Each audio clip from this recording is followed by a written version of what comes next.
Ron Magill, a prominent Cuban American who works as spokesman for the Miami Zoo, was pleasantly surprised when he returned from a quiet trip to Havana earlier this year.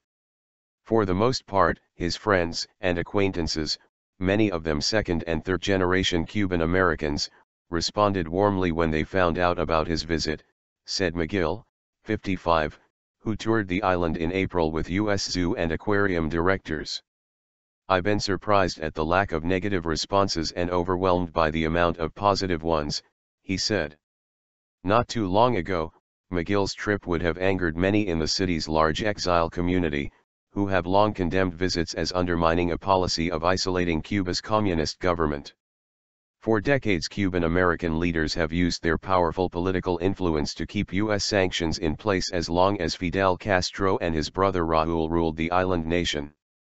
With that in mind, a wave of Cuban-American outrage might have been expected after the announcement of a historic thaw in relations 6 months ago, culminating on Monday on the restoration of diplomatic relations between Washington and Havana after a 54-year hiatus.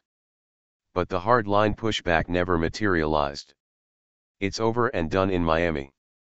It died with a whimper," said Pedro Freire, a Cuban-born Miami lawyer with Ackerman, a national law firm that represents several U.S. and foreign clients seeking to do business in Cuba. A former hardliner himself, Freire said U.S.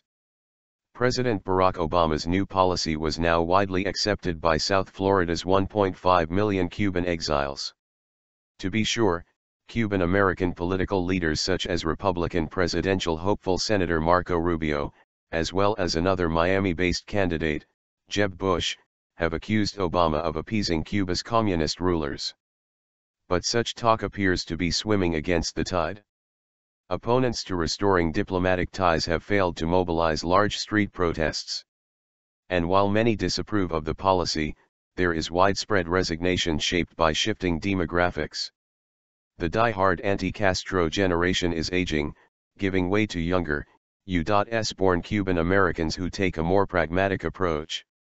The same is true for recent exiles, many of whom have relatives in Cuba and welcome the likely economic benefits of closer U.S. ties. A poll last week found that 40% of Cuban American would vote for a candidate favoring normalization of relations while only 26% would be less inclined to. Several key Cuban American Republicans, including major Bush backers, have signaled their strong support for the new policy. Cuban Americans everywhere, but especially the diaspora in South Florida, have been awakening to the reality that Cuba's isolation was and is not a sustainable strategy, Mike Fernandez, a healthcare millionaire and Bush supporter, wrote in an opinion column for the Miami Herald this month. "It's time to accept change. Let us not heed those relatively few voices who would go on continuing to trap our minds in hatred," he said. Hardliners who famously have raised substantial sums to successfully lobby Congress to maintain a 5-decades-old economic embargo against Cuba are being matched by new groups lobbying for Obama's policy.